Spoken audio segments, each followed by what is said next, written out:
Hey, and we should be live. So, there's this thing that I like to do whenever a new set comes out in order to prepare for the pre-release. And I've done it for the past few sets now as a stream, but I always did it anyway, um, just as a way to get ready for the actual pre-release each time. So, what I do is I like to go over two types of cards that are very important to be aware of when a new set comes out when you're doing limited. And the first one, and probably the more important one overall, are instants and cards with flash. When you don't know what your opponent is capable of doing in the middle of combat, especially, or as a last ditch effort to not die to your attack step or whatever it is that you're doing, is when you tend to lose games you could have won otherwise.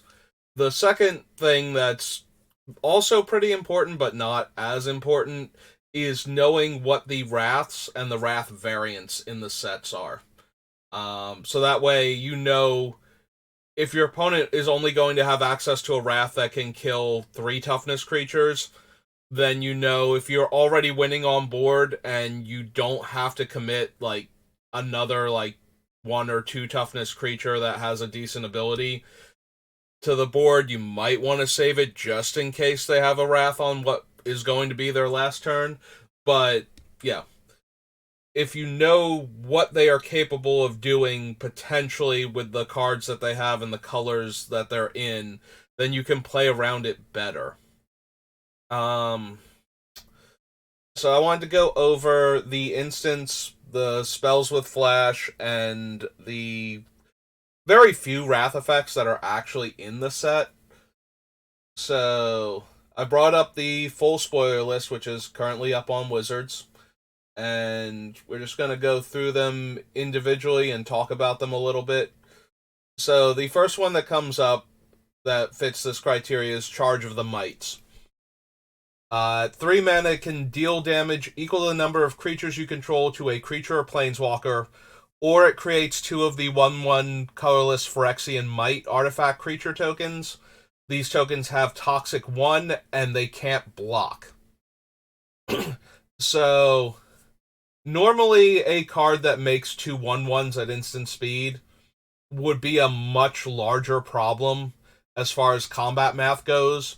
Being able to put down 2 blockers at instant speed would be huge. If you've ever played against any of the variants that do that, there's there was one that's just 2 mana, makes 2 1/1 humans or 2 1/1 soldiers. That's like the baseline for that. And every once in a while, there'll be other ones that cost slightly more, and their creature types are more relevant, or their other types. Like there was one that made like 2 mirror, so that way you could suddenly have Metalcraft out of nowhere in Scars of Mirrodin, and one that could make like 2 allies in Battle for Zendikar, so you could trigger all of your allies matters cards coming into play. But fortunately, this one only makes 1/1s that can't block, so they're more relevant as end of turn, make 2 more 1/1s to untap an attack for potentially lethal when the opponent is low on life or can't afford to take any more toxic hits. So the actual problem ability on this one that you have to worry about is the deals damage equal to the number of creatures you control to target creature or planeswalker. So it's a Kabira takedown type effect. Is one of the more recent ones I can think of that has that sort of game text. So the number of creatures your opponent has dictates how much damage this can do. So you can take that into account when trying to play around it. Like, if you're genuinely worried that they have this card and you can, like, trade your 3/3 for their 3/3 or block their 3/3 with your 5/5, but the 5/5's too important to you, then you know this type of card or one of the other +2/+2s might be coming. So, if you don't want to lose your super important guy, this is one of the ways. Like, you can know the math on this one. So that way, if it's, like, really a huge gap, if they have, like, if they've just been making Phyrexian Mites the whole time and they have like 6 of them in play, and you have some giant thing that's like 7/7 or 8/8 with like one of the like the +4/+4 equipment attached to it, so it's just a giant thing. Um, you'll know that if you block with it, even on like a 1/1, you're putting it at risk for this thing, whereas it wouldn't matter for like some of the other combat tricks they could have. So, yeah, just be aware of that one. But this one is pretty easy to not get completely blown out by, just by knowing that it exists and knowing what the math would be on it by their creatures in play.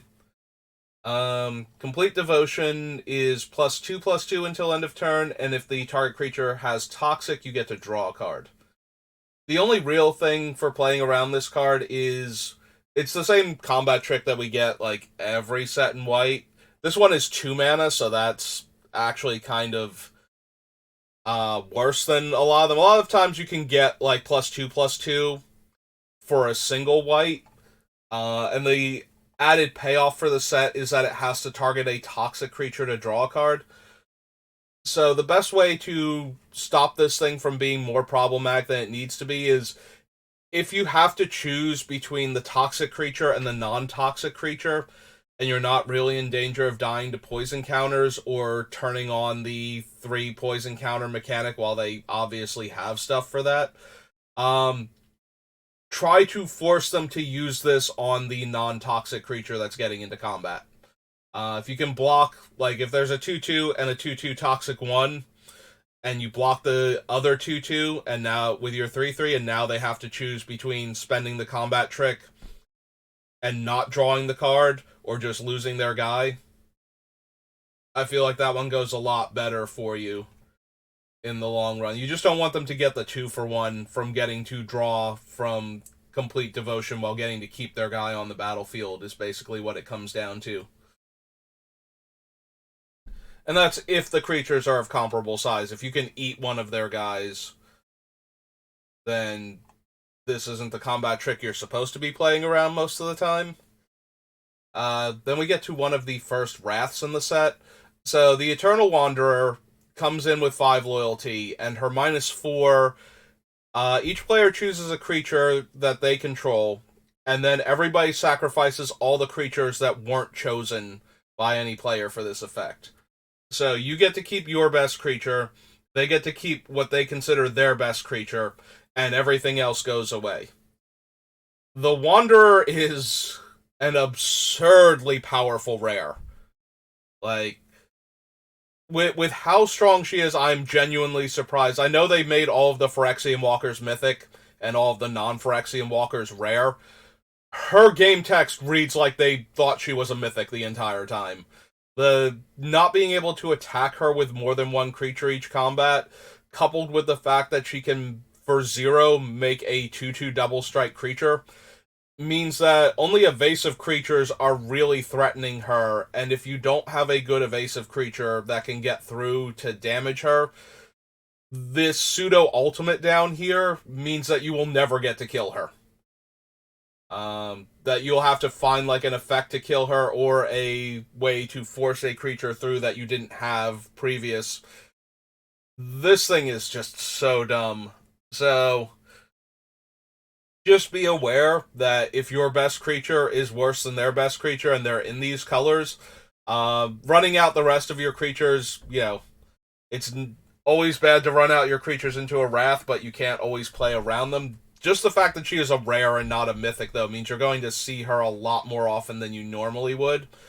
So you do have to play around a rare Wrath, not a mythic Wrath in her, and that's going to be really hard in a lot of cases. Even worse if they can follow it up with any kind of removal spell for your remaining guy, like one of the exile effects or one of the arrest effects. 1 second.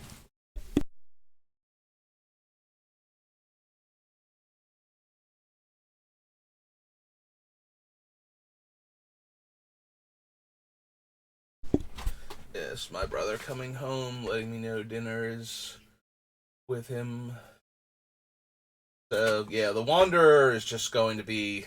This is one of the cards that I'm least looking forward to playing against out of the entire set. I think this is going to be one of the highest ranking limited cards. Like, when you do anything that, like, I'm thinking like 17 lands is going to have this as one of the highest percentage to win the game if it's in your hand, if you ever draw it. So let's see. Yeah, playing around the Wandering Emperor is super difficult. She's a Wrath effect that also can add to the board and do other things, and she makes it nearly impossible to kill her. So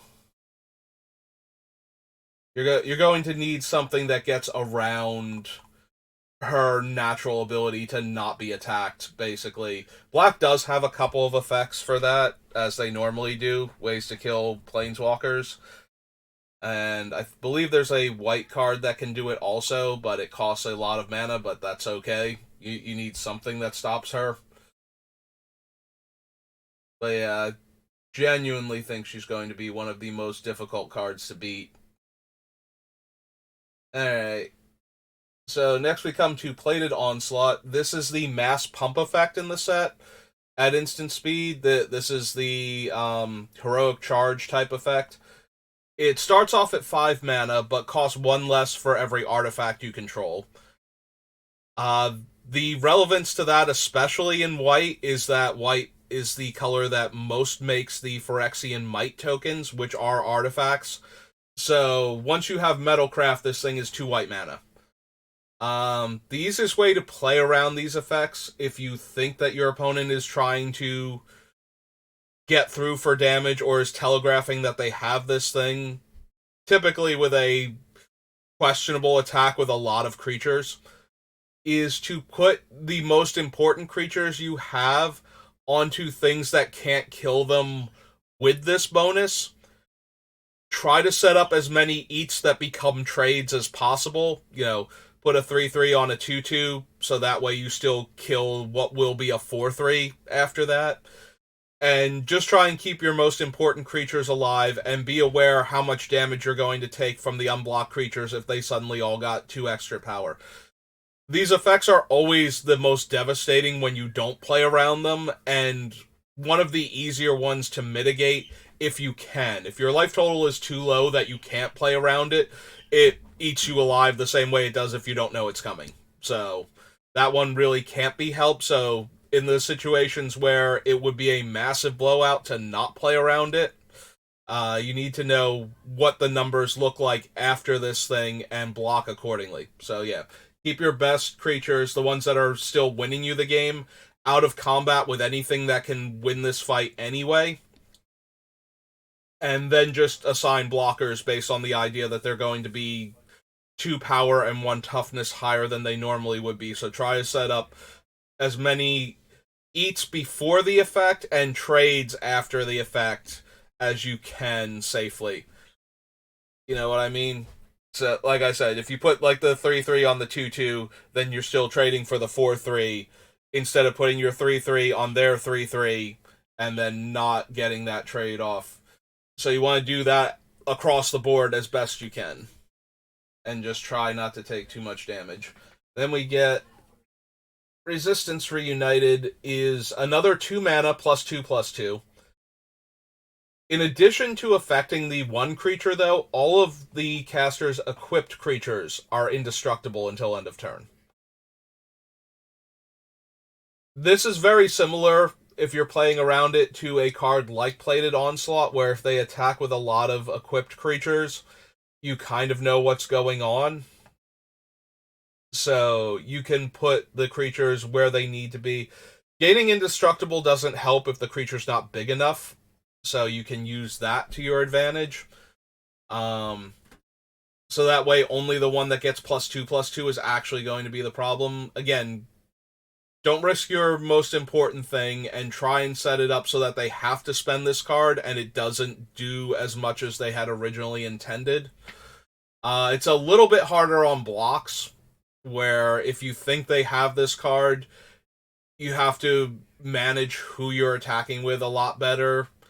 The one thing to note, though, is that if the target for this goes away, the equipped creatures don't gain indestructible. There's only one target, and it's the original creature that's getting the +2/+2. So if you can kill that in response, it will negate the entire effect. So there is that to work with. But yeah, it's a 2 mana +2/+2, so that's not a particularly powerful trick. The indestructible on the equipped creatures. There is a lot of equipment in the set, but a lot of it's not amazing. Like, last couple times we've been to Mirrodin, a lot of the equipment has been absolutely silly and just wonderful to have, and just keeps making all of your creatures amazing threats. And the second time we went to Mirrodin, it wasn't even like they knew how strong equipment was and had powered it down a bit, but we were still getting, like Dark Steel Axe, and we had three different swords, right? Body and Mind, Feast and Famine, and War and Peace. Yeah. This time we only get the one sword, and it's okay. You know, it's certainly going to be powerful and limited because protection from two colors and a power and toughness boost is a lot, and the extra effects are not terrible, especially in limited where card advantage is so important. And it's a lot easier to win a game through card advantage. Since neither player gets to sculpt their deck as much as they would like to, the extra cards go a lot further, even if they're not great cards. Then we get to Vanish into Eternity. This is the removal spell, so it starts off at white and 2, but if it tries to target a creature, it becomes white and 5. So it can exile any non-land permanent. So until your opponent gets to 6 mana, the only thing this can do is remove a non-creature effect that is currently either bolstering your creatures or making combat less comfortable for the opponent. That is the best way to get an advantage. So the biggest thing that this thing can hit is the equipment. If the equipment suddenly disappears and all of its bonuses go away, the creature wearing that equipment suddenly becomes a lot more vulnerable in combat.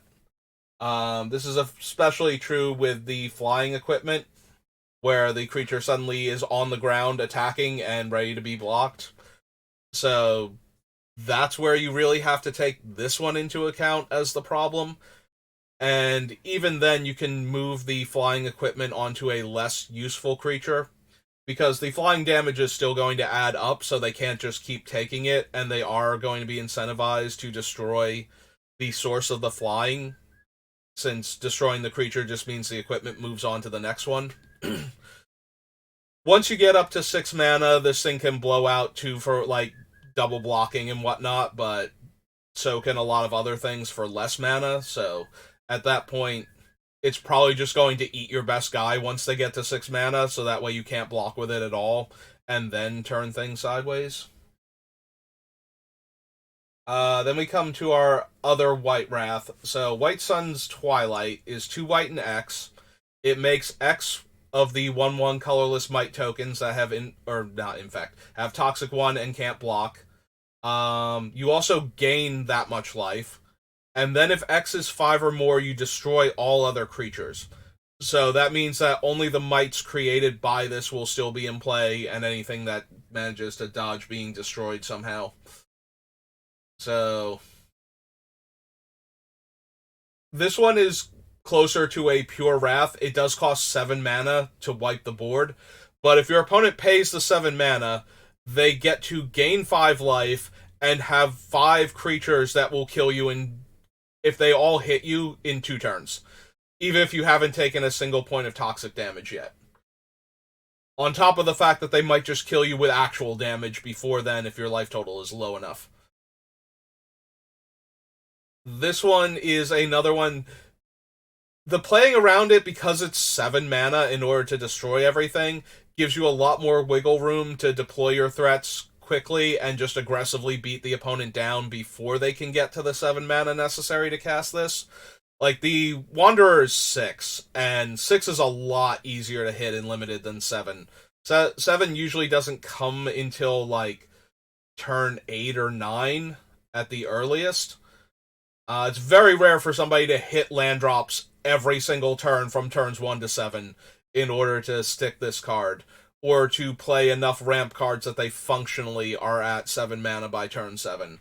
So, White Sun's Twilight, it's going to wreck you if it gets cast, but this is one of those ones where most of the time you should play more aggressively and deploy your threats so that they never get to this point, and they wind up dying with this card in hand, or have to cast it before they can get to the X's 5 just to gain enough life and put enough creatures on the board to start pressuring you in the counterattack, because they can't even block with these things. So yeah, White Sun's Twilight might be one of the weaker wraths that you still have to be aware of, but it's nowhere near as big a deal as the Wandering Emperor in her current incarnation. And the last card for white is Zealot's Conviction, which has flash, so it meets the criteria. It's 1 mana, so it's a little bit more likely to be relevant. Its bonus is also smaller at the baseline, only giving +1/+1. The downside is that if the other player has 3 or more poison counters, it also gives the equipped creature, or enchanted creature rather, another +1 power and first strike, giving it +2/+1 and first strike, and the +2/+1 and first strike are all permanent. So not only can this eat your creature in combat, but it maintains its threat level throughout other turns. One of the worst things about baiting out a combat trick from the opponent is when the combat trick permanently enhances the creature, then you have to still deal with it. Normally you bait out the combat trick, they play their +2/+2, their 4/4 eats your 3/3, but now they're back down to having a 2/2, their card is spent, and 3/3s start to lose their luster after a few turns, whereas a 4/4 or 5/5 will now be able to come down, or a 3/3 with a good ability, and now their 2/2 is completely outclassed. Effects like this not only let them win combat, but then keep threatening to win combat afterwards.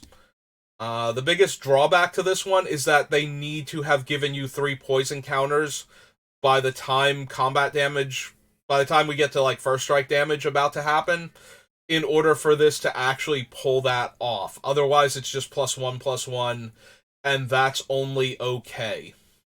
+1/+1 is very easy to play around. +2 power and first strike, though, wins a lot more combats than that. And once it's won that combat, it's still a massive threat afterwards. So, before the 3 poison counters, not much to worry about from this one. After the 3 poison counters, be aware of it.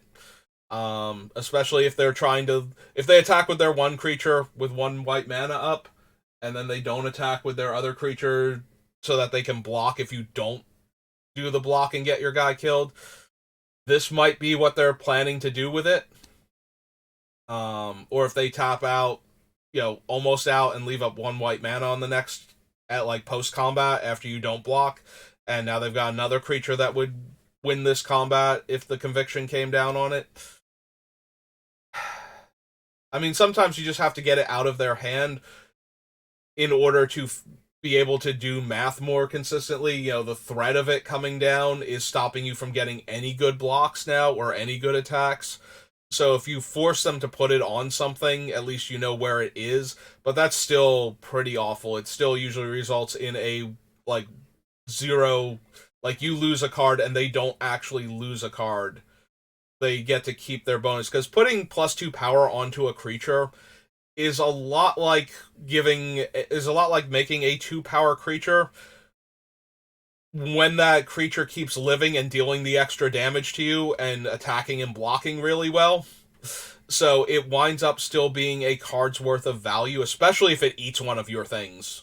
If it eats one of your things, then you're actually out a card for this card, and this card is providing 2 more damage every single turn until you're dead, which allows for a very aggressive beatdown plan.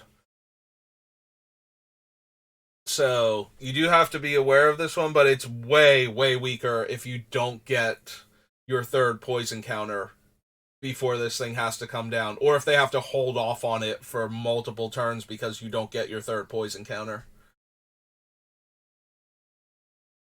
Alright, moving into blue. So, first one up, Aspirant's Ascent is 1 blue, instant, gives a creature +1/+3 and flying and toxic 1 until end of turn. So the toxic 1 doesn't matter unless they are going to cast it pre-combat, pre-blockers in order to get through for the extra 1 toxic in order to get you your poison counter, either to get you to 3 so that it turns on their corrupted mechanics, or get you 1 so that they can start proliferating, or get you to 10 and get you dead. So the toxic 1 usually isn't going to be much of a factor. The +3 toughness is what's going to usually get you, or the flying. So the +3 toughness means that the creature is going to live. This is another one of those, if you put your 3/3 on their 2/2, they get to keep their 2/2, and you lose your 3/3 to only 1 mana spent, which is always kind of brutal. Fortunately, the 1 power means that a lot of the time it's going to be harder for them to actually get that kill. It has to be, 2/2 versus 3/3 or 3/3 versus 4/4. And if they're attacking their 3/3 into your 4/4 where they have blue mana available, this is like one of the few things they could actually be doing. So that makes it very easy to play around if they're not also in like white or green where they could have much larger pump effects coming. The 3 toughness does mean that the creature will survive a lot of stuff that isn't death touch that it would normally get into combat with. The flying on defense is more of a problem because if you have a small flyer and you're chipping away, this is how they're going to easily kill it if you don't have a way to get rid of the now able to block creature. But that's more of a defensive play. You're less likely to get blown out on offense by this card. I do think, though, that the defensive play of giving the creature flying, as mediocre as that seems, if you're going to lose to like a 2/2 flyer or something because it's just going to keep hitting you because you don't have any of your flyers, Aspirant's Ascent is way better than doing nothing and just taking 6 to 8 damage before you find one of your flyers. So you do have to worry about that on that end, I feel like. But it's pretty easy to see it coming and play around it, especially on offense. So let's see. After that we have Bring the Ending, which is a counterspell. It's blue and 1 to counter a spell unless its caster pays an additional 2. Or if they're corrupted, it straight up counters the spell. You see these cards all the time. They are at their strongest either exactly when they play them on turn 2, like they leave up 2 mana and you cast your 2-drop or 3-drop and they counter your spell, or when you tap out at the top end of your curve for like one big spell that was going to win the game. In order for a card like this to actually be good, most of the time you have to use it when you have the opportunity to. So it tends to counter like the turn 2 or 3 play, assuming that it showed up in time for it, more often than it will do anything else relevant. Unless you get to the part where the opponent has 3 or more poison counters, because then this is just a better counterspell. This is counterspell for blue and 1, at which point in time, towards the end game, it can counter anything. And so if your opponent is trying to get you to corrupted state, at least, or kill you with poison counters, this thing can be on your radar, which means that you kind of have to bait out the other spell. You have to bait this one out with another spell that threatens them but isn't the game-ending spell, if you can. If you can't, then you have to decide if you can afford to cast the spell now, or if you, more importantly, if you can afford to not cast the spell now and just risk them actually having the card. This is true of all counterspells, but when the counterspell is this cheap, it's really easy to hold up the 2 mana in the mid to late game while still deploying a threat. You can still, if you have 6 mana and you spend 3 to 4 of it playing a creature, you're still holding up bring the ending, and therefore can still counter the opponent's spell while adding to the board. So it's important to try to bait the counterspell out if you can, but if you can't, then you have to ask yourself, like, if they have the counterspell, do I lose? And if the answer is yes, definitely, even if you wait, like, if you can't wait, you have to, yeah. It's not so much, if I don't cast it now, do I lose the game? Then you have to cast the spell if the answer is yes, I lose the game. And if they have bring the ending, then we're going to lose that game regardless. So the best thing to do when trying to play around a spell like this is to understand where you are in the game and what you need to do in order to win it, and then just accept the fact that if the only way you can possibly win the game is for them to not have the counter spell and for you to run the spell out now before it's too late and it won't help you win the game anymore, then that's what you have to do. And it always feels so bad when they actually do have it. But if you can play around it, if you can bait it out with another spell first that's relevant but not the game-ending spell, if you can get them to counter your large creature or your powerful effect and then follow it up with your planeswalker or your even larger creature or your, something along those lines, then you can possibly win the game through what should have been the perfect answer to your game-ending spell. But that is all you can really do to play around Bring the Ending, or the other counterspell that we'll get to shortly. Same things basically apply to that one. The only difference is the other one is 3 mana, which is a little bit harder to get somebody with in the early game. If your opponent is doing nothing when they're passing, leaving up 3 mana or 4 mana, and you don't have to be vulnerable to that counterspell, then don't be, because they're going to need a spot where they can cast it. If you can just play around it as much as possible, if they're not spending their mana on their turn and they're not developing out their board, and you have a board state, you will win that game. The problem with Bring the Ending is it's cheaper, and therefore harder to not deploy cards to play around it. They're not wasting as much mana every turn to sit on this card as they would be with the 3 mana one. So that's where the real problem comes from, and that's why you're way more likely to lose to this one than you will be to the other one. But we'll get to that one in a moment. Let's see, what else we got?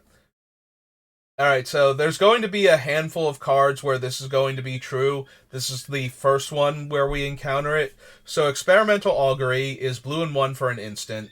You look at the top 3 cards of your library, put one of them into your hand and the rest on the bottom of your library in any order. Proliferate. There are several creatures in this set that have a mechanic called the oil counter. The oil counter is a catch-all counter that does different things on different permanents. And there are several creatures in this set that use oil counters in place of +1/+1 counters. So if you proliferate onto them and add more oil counters, that functionally gives them a power and toughness boost, in addition to anything else that might happen. There's at least one of them that gets oil counters for you casting non-creature spells that uses the oil counters as +1/+1 counters, functionally. So that one can be augmented with this, and with everything else that proliferates. There are also several creatures that have abilities that will allow them to do things that will mess up combat if they have enough oil counters to remove from themselves. There's one that lets you draw a card and discard a card and then deal damage to a creature based on the mana value of the discarded card. So things like that can suddenly flip an entire combat step on its head. And the problem is that normally a card draw spell at instant speed is not the thing that you have to be scared of when you're trying to figure out what your opponent can possibly be doing. But because a lot of the cards come with Proliferate, you do now have to be concerned, if any of their cards have a mechanic that would allow them to interfere with combat using the oil counters from the set. And this is one of those cards that can do that. So normally I would look at a card draw spell and I'd be like, okay, that might be what they're holding up. Instead of, like, if they don't cast a counter spell, if they don't want to use their actual bring the ending, like, my spell's not good enough, but they don't want to waste the mana, they might experimental augury instead, and then, you know, play out a land next turn and still hold up the 2 mana for the counter spell for one of my other things. Or if I'm playing around the 3 mana counter and I choose not to do anything, they can play a card draw spell now. So that way their mana's not wasted. With a card draw spell like this, where it also changes the combat math because of how the creatures in the set work, you have to be worried about card draw. And that's an interesting place to be in. There are several creatures that also don't care what the non-creature spell is. They get oil counters for you casting it. It's like the blue-red spells matter type of cards. Only their thing is getting oil counters for casting non-creature spells instead of prowess triggers or whatnot. Means that you can still run into this issue whenever you cast any instant speed card instead of just specifically combat tricks. So you have to be aware of that one when dealing with a card like Experimental Augury, where it might actually buff the creature. I know it's down here a bit further. I'll point it out when we get to it. There's the one creature that gets a huge potential power and toughness boost from combat tricks and proliferate spells at instant speed. But we have to get to it first. Let's see. Nobody down here, right? Yep, Flying and Vigilance. Alright, so this thing has Flash. Its only value as a flash card, as far as combat is concerned, is the same problem that I had with the other one up here. The Experimental Augury. Yeah, Experimental Augury, right? Yeah. And that is that it is a non-creature spell with flash, and therefore can trigger certain cards.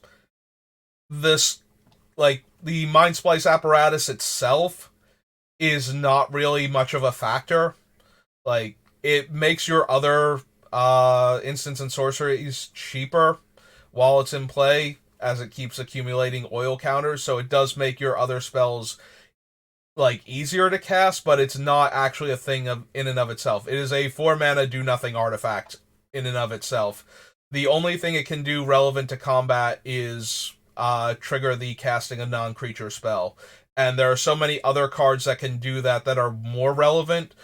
And the fact that it's a 4-mana card means that they can't double spell as easily. So if you're playing around any of the other ones going off and making their creatures better, you're playing around this one by default. So, alright, Prologue to Phyrexia is blue and 1. Each opponent gets a poison counter and you draw a card. We have skipped over Minor Misstep. I'll get back to it in a second. This one I think is a lot more relevant. So there are a lot of cards that care if the opponent has 3 or more poison counters in this set. The Corrupted mechanic is a thing on a lot of cards. It's also a non-creature spell, and it also replaces itself. So this one can do a lot of work, but it's not any more relevant for the most part than the card draw one from before was. It still works on the same axis. The only additional problem is the poison counter, if that pushes you to 3.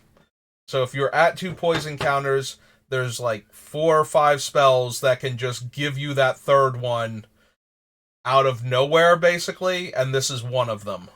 So you do have to be aware that these exist. Most of the corrupted cards are permanents, though, so you will know if you got your third poison counter out of nowhere, what the board state would look like after that, so you can make your blocks accordingly. You just have to know that you can get your third poison counter before damage happens, which might be incredibly relevant to what is currently on the board. And yes, like I said, we'll go back to Minor Misstep.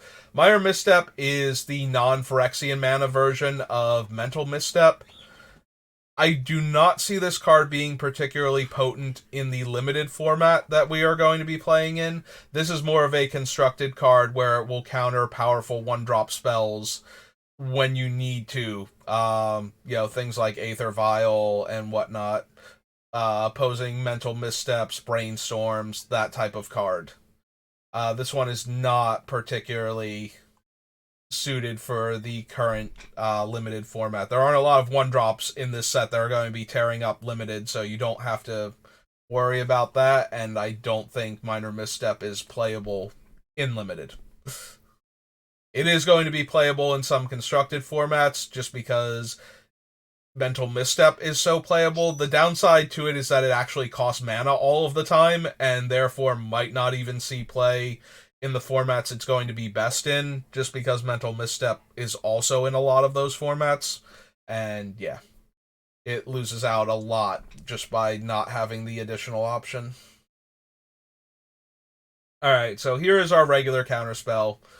It is a cancel, and if it counters a spell with mana value 3 or less, it allows you to proliferate. At 3 mana, this thing needs to counter whatever comes its way. If you get the sense that your opponent is leaving mana up for a counterspell, you can usually, if you are winning on board, try not to let them use this mana on the counterspell. Don't play into it unless you need to get it out of their hand so that you can keep deploying more threats. A lot of the time, if the opponent is passing and not playing a spell on turn 3, they are falling behind already, and they desperately need to make this card have a full card's worth of value, so it needs to counter a spell. If they don't get to counter a spell and they don't do anything else, they have wasted their entire turn 3, and if you have deployed enough threats up until this point, that might put them too far behind to actually win the game. Especially if they're trying to counter your 4-drop. If you have like a 2-drop and a 3-drop in play already, and you don't play your 4-drop into this, the wasted mana is going to crush them a lot harder than you playing your 4-drop and getting it countered, and okay, now they can't counter your 5-drop next turn. If they have to just keep leaving 3 mana up every turn, they're not going to win the game. So, Reject Imperfection is not a particularly good card. You will encounter it, and sometimes the players will draw it later in the game and not have anything else to do, and it will catch a particularly powerful spell from the other player just because they couldn't cast it on anything, and it's just been sitting in their hand since they drew it. If games drag on long, or if you're playing in sealed, a card like Reject Imperfection gets a lot stronger because of that, for those reasons. Like, you can just wait until the game has gone longer and cast it in the late game where it's relevant, in order to stop some game-winning bomb from the opponent. Whereas if you have it in draft, or the draft format or the sealed format is particularly fast, you can't just sit on this card. You have to cast it as soon as you have a valid target for it. And if you're already winning and you don't give your opponent a valid target for it and they waste that turn, it just makes it so hard to come back, especially if the format's that quick. So, I don't know how fast this format is going to be. It's kind of hard for me to tell by looking at the cards. Just in general, I need to actually start playing with it and see how fast I lose games to get a better grasp on how quick the format is. Sometimes there are things that make the format look very fast from the get-go. None of those things have like popped out at me to make me go, oh yeah, no, this format is super fast. Or there are certain things that make the format look obviously slow, and I haven't seen any of those either, so it looks to be about normal for most Magic sets. And yeah, you don't want to sit on your 3 mana counterspell for, like, you need to cast that thing and get it out of your hand, or you need to top deck it later in the game when you don't have anything else to do with the mana and just be able to stop your opponent from winning the game by countering like their one big spell. Serum Snare is next. Blue and 1, return target non-land permanent to its owner's hand. If that permanent had mana value 3 or less, proliferate. So this one is ugly when we combine it again with the creatures that care about non-creature spells and oil counters. This removes one of your threats from the board in the middle of combat, and then has the added effect of making potentially their other creatures stronger. This one can really screw up combat math where you were about to win, and now your biggest creature is gone, so they no longer have to chump block that. And if it makes any of their other creatures bigger or otherwise better in combat, it's going to absolutely ruin what you had planned. So, yeah, I would be aware of this one primarily for that. Like, know that you can not only lose your creature, but if they have any oil counters matters. If they have any corrupt cards where you're not at 3 poison counters yet that are suddenly going to turn on, this is one of the cards that can really mess up combat math for you if you're not ready for it. So there are a lot of cards where it's hard to explain how to play around them. It's more that you have to be aware of them and know that this is how you are going to lose. Like, if you're in a position where you're like, okay, if I attack with everything, they either have to chump this guy and go to 1, or they're going to die, and then all of a sudden that guy's gone and their creature is bigger and it kills one of your guys, and they don't go to 1, they go to like 4 instead. And now you have to redeploy your other good guy, and now he's the same size as their creature. Like, if you don't know this is even a possibility, you will lose a lot of games of Magic until you realize that you have to play around this card. So if you get ambushed by these cards, you're going to lose games that you could have won just by knowing they existed. Like, if you just attacked with your big guy and tried to force the chump, and then they bounced it instead... or bounced your other guy and proliferated and traded with your big guy, well, now their threat is also gone. You get to replay your other creature, and they still don't have anything now. You've gotten rid of their other problematic creature, at least. So now they have to, like, either top deck or have had something else in hand that's going to save them. But if you, like, attack in with everything and they bounce your biggest guy and they get to make their other guy large enough to eat one of your things, and now they didn't take anywhere near enough damage and they have a good blocker for your other attacks on future turns, you're just ruined by a card like Serum Snare. So you need to know that it's an option in order to be able to play around it. I believe that was it, right? None of these other things have flash. Yeah, I didn't think so. Alright. Moving on to black. We get, first up, Anoint with Affliction is black and 1, instant, exile target creature if its mana value is 3 or less. Or if your opponent is corrupted, you get to exile the creature instead, regardless of its mana value. So, early on, this thing will kill any creature that happens to be in play anyway. In the first, 3 turns of the game. And then after that, if you're corrupted, it will kill anything. When it's killing anything, it's kind of like the 6 mana spell from before for white. It's just going to kill the thing most of the time. Where this thing becomes an issue is when the opponent has a large creature and you go for the double block, and they exile your 3-drop creature or your 2-drop creature, and now the double block fails and your other guy gets eaten and they get the 2-for-1.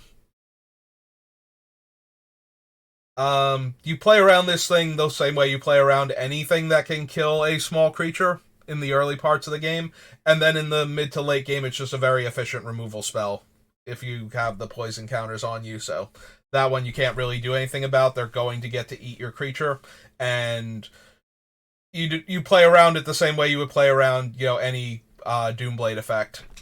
You just know that it's a possibility and you do your best based on that information. Black Sun's Twilight is a rare, but it's still a creature removal spell at instant speed a lot of the time. So it's black and X. Up to one target creature gets -X/-X until end of turn. And if X is 5 or greater, you also return a creature with mana value X or less from your graveyard to the battlefield tapped. Returning the creature tapped means it can't kill one of your creatures and then put a big blocker into play in the middle of combat. So you have that going for you at least. So it's basically just an expensive removal spell at that point in time.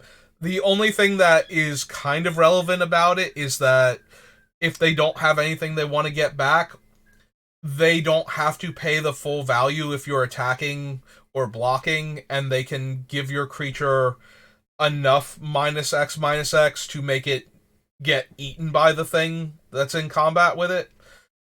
Like, yeah, if you block their 2/2 with your 5/5, they only need to give it -4/-4. If they don't have anything to get back, they don't have to spend the full 5 and kill your guy. And obviously, they probably should have killed your guy anyway to not die there. But yeah, if they can shrink your guy down low enough that it trades in combat, that's a little bit risky sometimes because of pump effects and whatnot. But it is a way to make it cheaper. So if they can't kill your creature, just be aware that they might be trying to shrink it and eat it in combat and get the 1-for-1 that way, and basically treat Black Sun's Twilight like a better removal spell than it would have been otherwise. But that's all it really is a removal spell. And if it gets back the creature, that's a problem, but that's more of a problem for like killing your attacker and then untapping and being able to attack with their freshly revived creature than it is an actual thing for that particular combat step. It's only a removal spell for the combat step, and that's really where I'm focused right now as far as what the card can do. Like, yes, you do have to be aware that not only can your thing die, but their other thing might come back. Which can be relevant in a very close race, especially. But that is the only place where the reviving the creature is super relevant to the combat step you are currently having, so that's why I prefer to focus on the -X/-X portion of it. If it brought back the other creature too, that would be an insane card, and you would definitely lose a lot of games to getting ambushed by that one. Like, a surprise blocker and one of your guys dying at the same time usually screws up enough combat math from one card to win the game for the person that played that one card. Offer immortality, not offering immortality. Black and 1, target creature gains indestructible and death touch until end of turn. So this is one of those black combat tricks that shows up fairly often. Some variant of it. Your creature becomes augmented, and then it either doesn't die or dies and comes back. In this case, it just doesn't die. So, offer immortality allows the caster, if it works, to trade the offer for one of the opponent's creatures. The easiest way to play around this card is to not get your best guy into combat with terrible creatures to begin with, like, where if this goes wrong, they're out, like, they're 1/1 or they're 2/2 or something. Which means they either need other ways to augment their creatures in order to make them scary enough that you don't want to block with your something less than your best creature, or they need to hope that you just throw your 6/6 in front of their 2/2 because it's less likely they will have something that can kill it in combat, and then they actually kill it in combat. The other problem with Offer Immortality is it actually counters a lot of removal spells by giving the creature indestructible, allowing them to 1-for-1 in a way that lets them keep their best guy on the board and possibly get a mana advantage. So Offer Immortality can work like a counterspell if the removal spell doesn't exile the creature. So that is something to be aware of. Or there's also a red card that can remove the indestructible game text, so it won't work against that one either. But there are a bunch of spells in this set that will destroy creatures So you do have to be aware that now it won't if they have this. But it's a lot like any of the other black combat tricks along those lines that give a creature some combination of death touch and doesn't die this turn properly. So that is all you have to really worry about.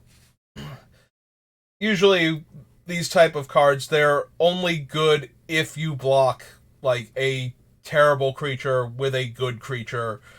So you just have to be aware of this thing's existence and to not throw away your creature unnecessarily. Um, it happens a lot more with less experienced players where they value their life total too much, and so they don't want to take any damage, and that's how they can get got by a card like this, where it's just like they're putting a good creature in front of a terrible creature and risking this card when they didn't need to.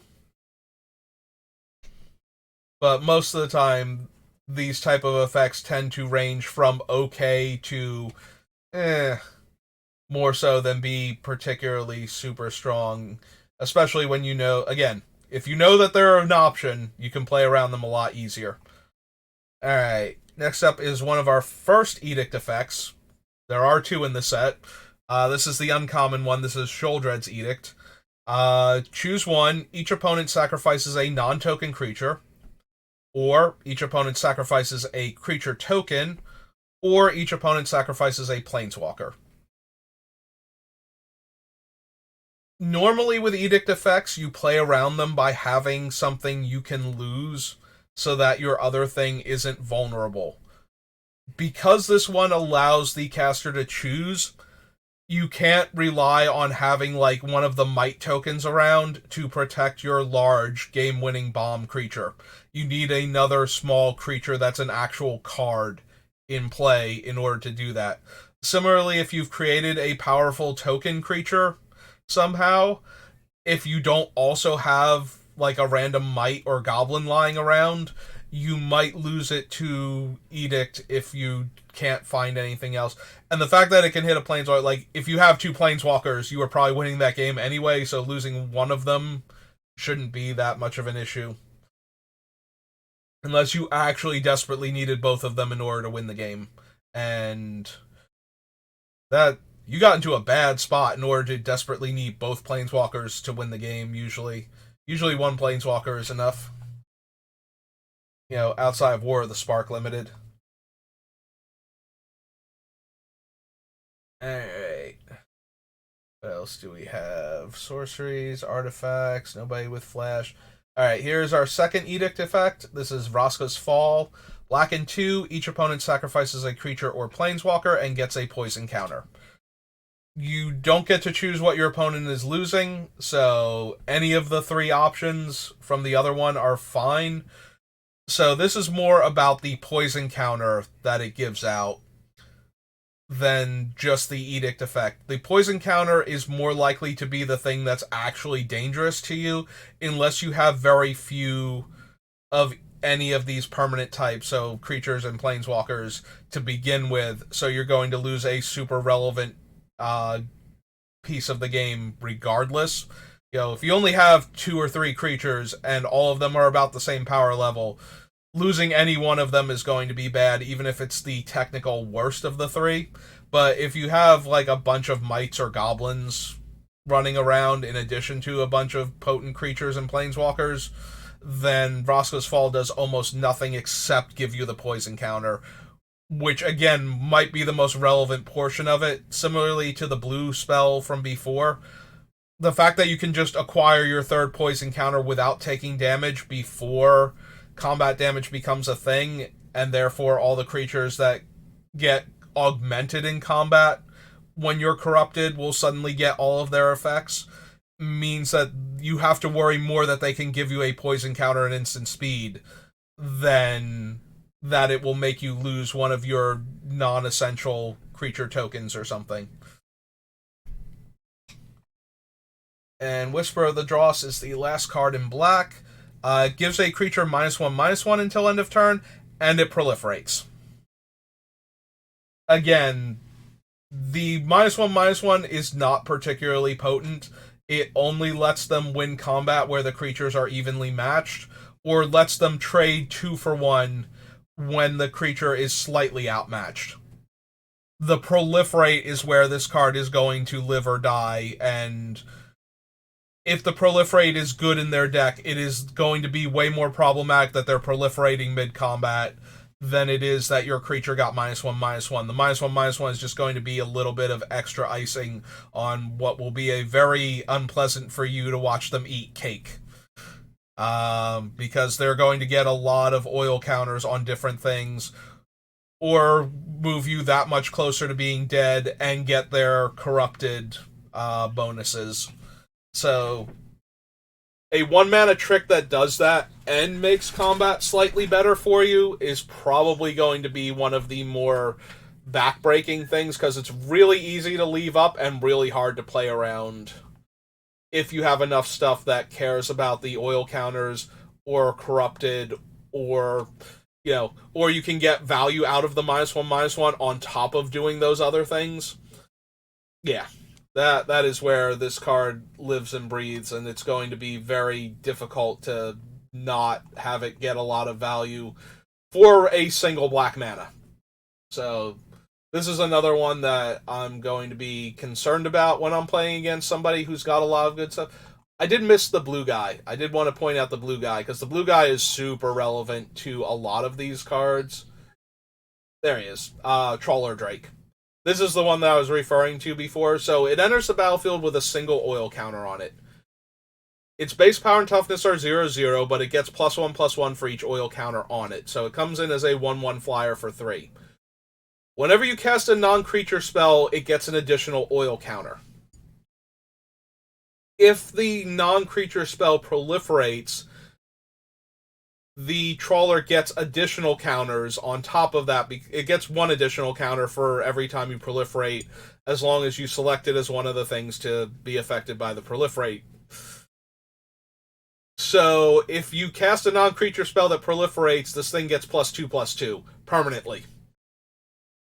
What I said before about the creature staying augmented after winning the combat definitely applies a lot to Trawler Drake. I think this is going to be one of those cards that is going to be very highly drafted, and is going to potentially be one of the mythic uncommons where you see it a lot early on, but then as people play the set more, it just never goes late. Like, people snap it up the way they would a powerful rare when they see it in the draft packs.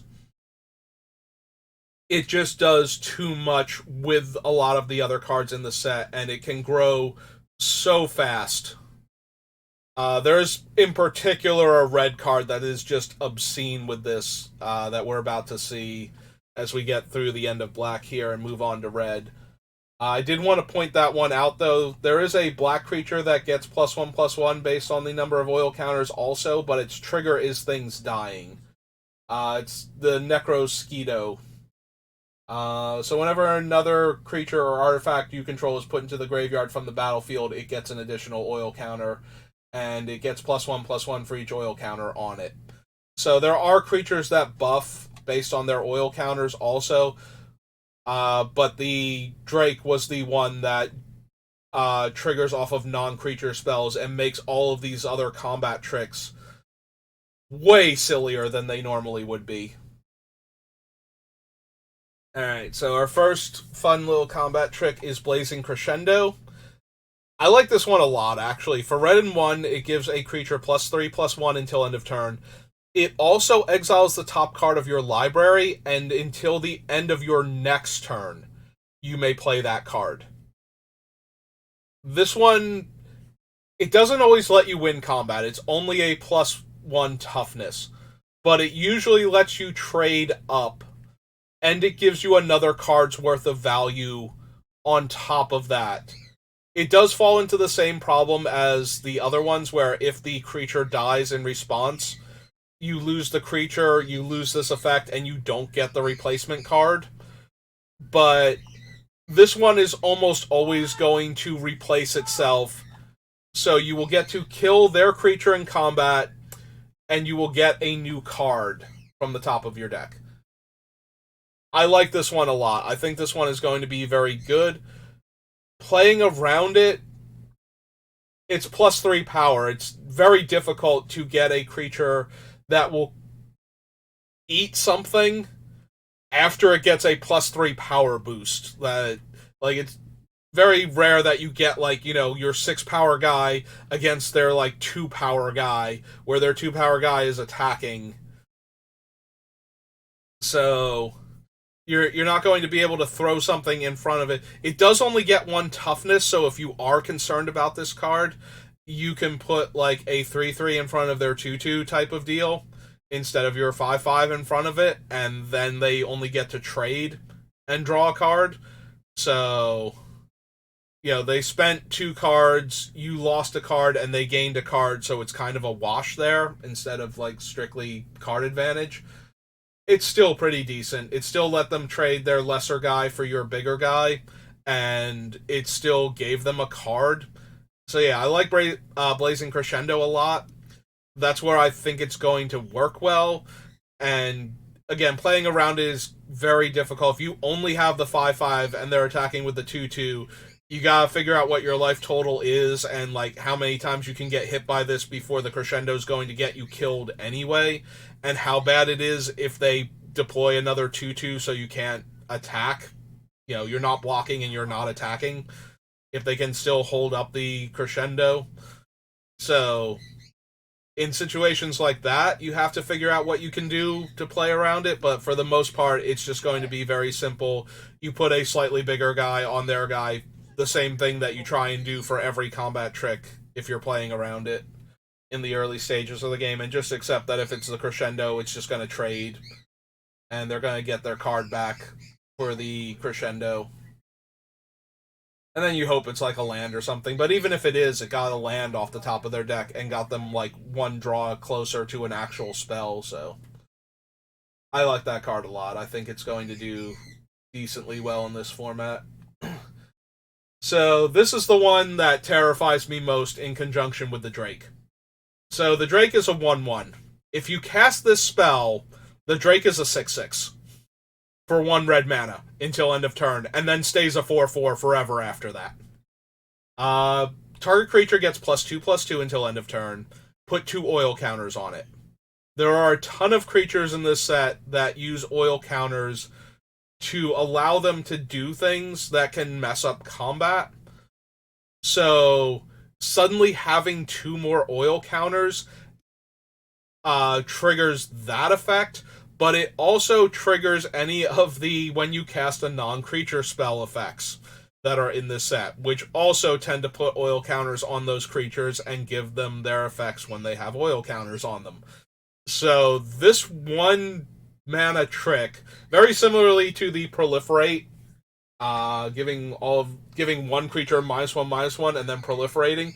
This one can do a lot of work out of nowhere if you're not prepared for it. It does require more obvious onboard things where it's the specifically the ones that care about you casting non-creature spells, because this can only super augment 1 creature, whereas proliferating might be able to augment several creatures. But what it does for the 1 red mana, +2/+2 is already a good rate for a single mana. Like, outside of green, that's the best you normally get. The 2 oil counters can do so much damage on top of that, just because of what you can do with them. But especially on a creature like the Drake, or like the Necrosquito? Whatever, the mosquito. The undead mosquito monster. +2/+2 and 2 oil counters is +4/+4. Like, these things get incredibly out of control for casting this card. And it's still good with other creatures on top of that. Just like your everyday creature, if your 3/3 gets into combat with another 3/3, it gets to win combat, or a 4/4, it gets to win combat, even if it doesn't care about the oil counters and doesn't have any prowess-like triggers. So, Free from Flesh is I think might be one of the best combat tricks in the set, and might be one of the stronger combat tricks in a while. This is, it's not quite, oh god, what was its name? Temur Battle Rage, but there are creatures where it's going to feel a little like Temur Battle Rage when you cast this on them. So that is a thing, especially with specifically oil counters, and that oil counters that augment the creature in combat. You have to be very concerned about this card, because this is one of the ones that will not only let the creature win combat, but possibly win future combats as well. And those are always the worst ones, because you think you at least got the combat trick out of their hand, and so you'll be good to go on future turns. It's like, no, you won't. And it can kill you. Like I said, it turns the 1/1 into a flyer into a 6/6 on the spot. Like, that is actually absurd. It can just do so much damage out of nowhere. Hazardous Blast deals 1 damage to each creature your opponents control, and those creatures can't block this turn. So this is red and 3, and it's a sorcery, but it does kill all of the 1 toughness creatures, and finishes off anything that's taken almost lethal damage. So it is worth noting, especially because there are a lot of cards that create 1 toughness creatures, both the mites and the goblins. And this can wipe all of them out while preventing the player from blocking on top of that. So it is worth noting that it is in the set. So you could find yourself suddenly unable to block this turn, and you could wind up losing all of your 1 toughness guys that you might have been able to win on the crackback if they don't kill you with this effect. So just something to consider. Similarly to the other Wrath effects, but way easier to play around because it can only kill the 1 toughness creatures, or creatures that have taken all but 1 of their damage that they could survive. Hexgold Slash is a shock. So 1 red deals 2 damage. Technically, it's a creature-only shock, so that's a little bit worse. If the creature has Toxic, though, it upgrades itself to full-on Flame Slash at instant speed. This one falls in the same category as all 2 damage to a creature spells do. Either it's going to kill your 2 toughness guy, it's going to ambush your guy if you try and put, like try and use a combat trick or put an aura on it. And if it has Toxic, it's going to kill basically any of your things before you can augment them, so. I mean, obviously, there are large enough toxic creatures in the set that 4 damage won't kill them, but for 1 red mana at instant speed, it's going to kill most of the early toxic plays and most of the mid to late game ones, too. There are a few giant toxic green creatures that will survive the initial attack, but. So yeah, just be aware of it when you're trying to figure out your double blocks, but it's not a lot different than +2/+2 and oil counters on the double block. Like, suddenly your guy's, like, way bigger. Well, now suddenly one of your guys is way deader instead. Same difference a lot of the times. So red and 2 is Rebel Salvo. It has affinity for equipment, so its casting cost can go down to a single red. It deals 5 damage to target creature or planeswalker, and that permanent loses indestructible until end of turn. This is going to be one of Red's premium removal spells, if not the premium removal spell. At red and 2 at instant speed, dealing 5 damage, this thing is acceptable. Like, you don't need the affinity for artifacts. I would still run this without that. The affinity for artifacts means that if you have one of the 4 Mirrodin equipment as one of your creatures on curve, you get to cast this for like 2 or maybe even 1 mana. And if 4 damage at instant speed is pretty good and will kill almost anything, 5 damage at instant speed for 1 mana is just that much better. So, but the fact that it doesn't care about toxic and it always deals the 5 damage, and the only thing that can change is the casting cost, and it can only get cheaper. Like, I would definitely pay red and 2 at instant speed to deal 5 damage to a creature to begin with. So it's going to be, it falls in the same category though. It either kills your big guy before it ever gets to block or attack, or it wins the combat by killing one of the blockers that's on your giant creature that they gang blocked, and now it gets to live and all of their stuff dies.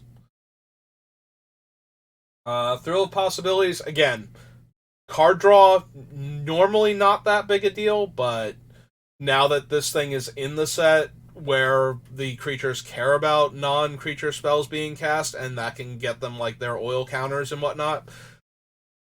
This one is easiest to play around, though. You know what cards they have in play would care if they cast an instant, so you're more factoring in that. You're more worried about the other cards. This is back down to, if all they have is Thrill of Possibilities, you're kind of thrilled that that was the possibility they went with. Any of the other ones would probably be worse for you, or the same, so. And finally, we have the reprint Volt Charge. So, red and 2, deal 3 damage to any target and proliferate. Another incredibly powerful spell that's going to get gobbled up by anybody in red, or that wants to splash red. 3 damage to any target means it can kill players that are low on life, finish off planeswalkers, and kill creatures. And it proliferates, so everything I said about proliferating before at instant speed is right there, front and center, on top of the 3 damage that this deals. This one's going to be ugly. The only thing you have going for you is that it's red in 2, so it does require them to leave up enough mana to cast it, but it's has a high blowout potential because of that. Like, if it can augment multiple creatures in play, or get you to Toxic while they have cards that care about that, on top of dealing 3 damage to you or killing one of your creatures, it's going to do a lot of harm to you. So this is another one where you have to just be aware that it exists and figure out what it can do on the board state you're currently looking at if it were to be cast, and then do your best to mitigate that damage. Let's see.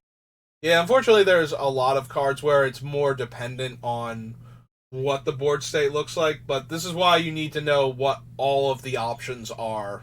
Like, what cards your opponent could be holding based on how they're holding up their mana, what things they choose to attack with. You know, you can kind of start to piece together what the card might be. So the more of these you can remember and keep in mind when you're playing against your opponent, the more easy it is to play around them and to make the correct attacks or blocks to not lose to them, where you would if you just blindly threw your creatures into the fray and they just wound up getting eaten by these things. Alright, so this is a punch, or a bite, as is appropriate by the name, that also gives the opponent a poison counter for 2 mana. So, target creature you control deals damage equal to its power to target creature you don't control. Each opponent gets a poison counter. Again, if their creatures are big enough, or they have death touch, they'll be able to kill any one of your creatures, and since it's a bite and not a fight, their creature won't take any damage, so that won't be calculated towards combat damage later on when you're trying to figure out if their thing should be dead. And it gives you a poison counter at instant speed, which throws in the corrupted math again. So you do have to be aware, if you're close to being poisoned, and being suddenly poisoned before combat damage is going to be the death of you, you need to be aware of all 3 of these cards so far that can give you a poison counter, and all of the ones that can instant speed proliferate to give you that 3rd poison counter. But you are more playing around what they can do based on their board state with cards like that than the actual card itself. Like, you can't really do a whole lot against a fight, or a bite rather, that is just going to kill one of your guys, unless you can kill the creature in response. If you sense this is coming and you need to keep the poison counter off of you, or to save your guy, and you can use a removal spell on their little death touch creature, or actually kill their large guy and get the 2-for-1 and get their best guy off of the table, then by all means, like, try to keep that option open as much as possible, so that way you don't drop that guard if you can. Because not only will it stop the creature from winning the fight then, but it will also stop you from getting the poison counter. And if that is super relevant, then you win. Like, you just don't ever let them get that third poison counter on you, and they didn't kill your best guy. But you have to have an actual card that can do something about that. So, but if you sense that this is what's coming, if this is the thing that you feel like you're playing around, at least if you know it and you have a card that can do something about it, then you hold on to that card and you hold up the mana and you wait for the right opportunity. And you do your best to keep your opponent from getting into a position where they force you to use it when you don't want to. Alright, speaking of cards that can stop the fight from happening, Maze's Mantle is an enchant creature for green and 2. It has flash. Enters the battlefield, it gives the creature hexproof that it's enchanting until end of turn. And the enchanted creature gets +2/+2. This is a card that absolutely ruins blowout potential from the 2-for-1 for removal spells in the middle of combat. Like, if you do the double block and your opponent goes for the removal spell, and then you cast this, and now your guy not only doesn't die, it's actually too big for their thing, and you get to keep your one creature, and they don't get to trade in combat with it anymore, and they didn't get to eat your other guy anymore, and they lost their removal spell. That's amazing. This is a 3-mana trick, though, so it's hard to... In the same way that's hard to leave up the counterspell mana, and sometimes you just have to cast it, you can't just leave up Maze's Mantle. You have to attack into them, and if they don't block appropriately, or they don't try and kill your guy mid-combat with, like, a removal spell, you just let the damage happen, and then deploy another creature, and know that you'll be holding up Maze's Mantle mid-combat next turn. So that way you don't fall behind on board progression. But once you get to that point where you don't need to deploy another threat or don't have one, you can start assigning blockers to try and bait out the combat trick or the removal spell and then flash in Maze's Mantle. Just don't use it as a giant growth unless that's where you're at and where you really need to use it. Don't spend 3 mana to give your guy +2/+2 and risk having them kill your guy and you lose the Maze's Mantle. But, it can still be a weak giant growth, basically. A 3 mana, not quite +3/+3. As we'll see, green gets much better combat tricks normally. But yeah, this thing has a lot more potential to save your guy mid-combat than it does just being 2 extra points of damage. And then after that, it's 2 extra points of damage. So, it's not like you lose out on that in the future most of the time. Unless you can actually win the game while your opponent's tapped too low to do anything. So here come our better giant growths. Or at least things that are more comparable to a giant growth. So Titanic Growth is a reprint. At 2 mana, it gives +4/+4 until end of turn to 1 of creature.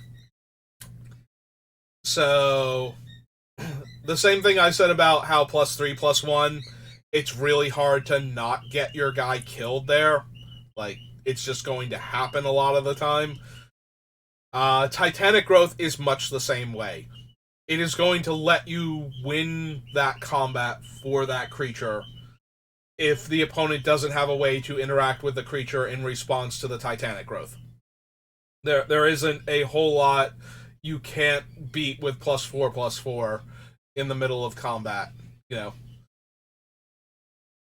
So Titanic Growth is one of those cards where you're just going to lose a guy to it a lot of the times. So you have to make sure that you don't die to the extra 4 power and toughness, and that you don't lose the thing that's going to let you win the game. You force them to use it on a mid-sized creature to save it from another mid-sized creature, not, use it on their mid-sized creature to eat your best creature type of thing. But that is the best case scenario with Titanic Growth, is that it just kills one of your less important creatures to keep one of their okay creatures alive, and you wind up keeping your actual best creature. So if it's Titanic Growth, if you know it's Titanic Growth, try not to lose your best guy to it, basically. Again, it's not always possible. Sometimes you just have to put your guy in front of their guy and make them have it. But when you can, just know that that's the thing that's going to happen. Unless it's this. So Tyvar's Stand is green and X for an instant. Target creature gets +X/+X, hexproof, and indestructible until end of turn. So keep in mind, X can be 0. If X is 0, the creature just gains hexproof and indestructible. So worst case scenario with this card, it is a Tamiyo safekeeping that doesn't gain you life. That can already be a very potent combat trick. The fact that it can do more than that. This is another one where if you don't have the response to it, if you can't get them to use it to try and save their creature in combat, and then respond to it by stopping the creature from getting this bonus, you are going to lose that particular combat. This thing lets anything win combat against almost anything else. Like, indestructible and hexproof means that it counters any spell that you were going to point at it. It stops it from getting killed by blockers. It stops them from getting killed by death touch creatures. It stops it from ever dying and makes it huge potentially on top of that. This is the other contender for probably the strongest combat trick in the set, just because you can cast it for 1 green and get enough of that effect to begin with, and then the fact that you can dump more mana into it just makes it that much more powerful. So Tyvar's Stand, definitely in my top 2 for combat tricks. Both of them are blowouts. The red one might have more potential, but the green one is just always going to be that good. I don't remember there being any instance down here.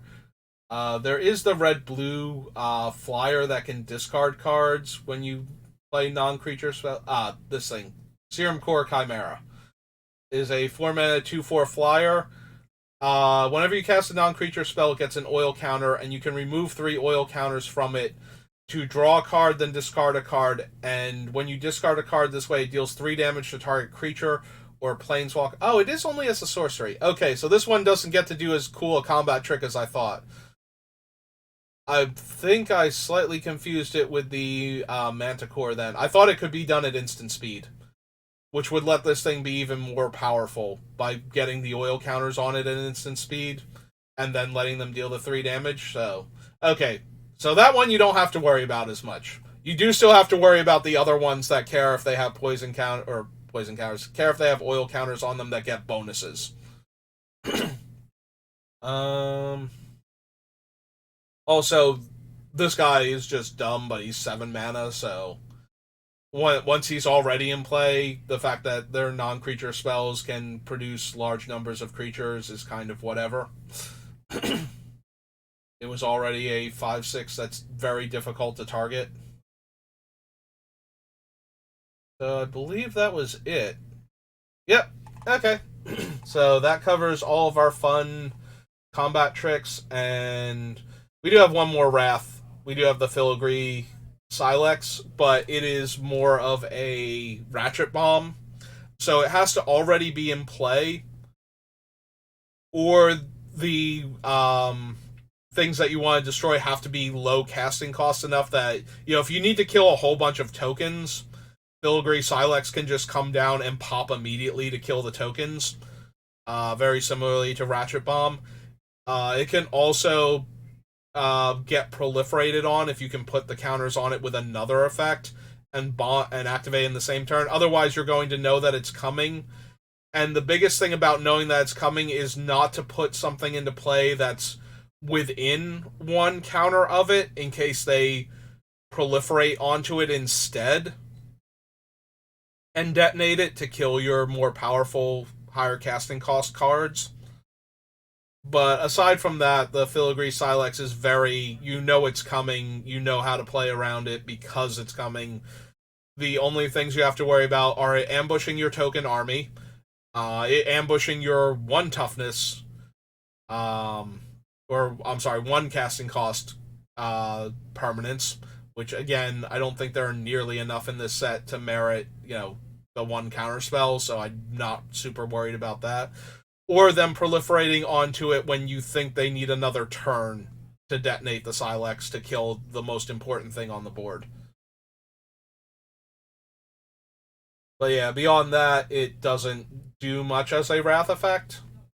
It's a lot easier to play around than any of the other ones in this set, or any of the ones in most sets for that matter. But that's going to do it. I love these artworks, and I really want them in foil. So I hope that helps you to prepare for the pre-release next weekend. It definitely helps me. Knowing what your opponent can do makes it a lot easier to play around what they can, you can't play around stuff you don't know is coming. You need to know what the cards can do, and then you need to know what the cards on board do with the interactions with it, especially the oil counters with proliferate and corruption with proliferate and the instance that can give out poison counters. You need to know what the board state will look like if they suddenly proliferate or if they suddenly give you your 3rd poison counter, in order to be able to do anything in this format. I feel like you need to know what those board states will suddenly look like, so that way you don't die to things that you could have played around, and you only lose the games to the stuff that you couldn't possibly have played around anyway, and you just did your best. But yeah, those are all the things. I love the red combat trick for 1 red mana, and I love the green for green and X. I think those are going to win me a lot of games that they otherwise wouldn't have been winnable, just because they're going to swing combat massively in my favor. And when you're drafting, keep an eye out for this guy. If you're anywhere near blue, pick him up as early as you can, grab as many copies as you can, and then grab your instant speed proliferate cards and just let him go absolutely wild. I think you'll be very happy with a lot of your early drafts if you focus on him early, until he becomes the thing that everybody focuses on and you don't see him as much. I think this is going to be one of the higher drafted cards from the set. Alright, that's going to do it for me, though. My dinner came like an hour ago, and I'm very hungry. But I did want to do this video, and since the set was up, I figured now would be a good time. So I'll post this over on YouTube, too. And if you want to come watch me play the new Magic set, I do plan on streaming all of the drafts that I do for New Phyrexia, and then posting them over to my YouTube channel. So you can find me at SBR_BLD. On both Twitch and YouTube, and you'll be able to see me play live or catch the VODs later on, and win or lose, I'm going to post them. So if I make a lot of mistakes, if I play poorly, if I walk into anything, you'll be able to at least learn from my failures. And if I play particularly well and I start crushing it, you'll be able to learn from my successes. So either way, should be good. I will do my best to be entertaining regardless, and I will see you next time. Thanks for watching.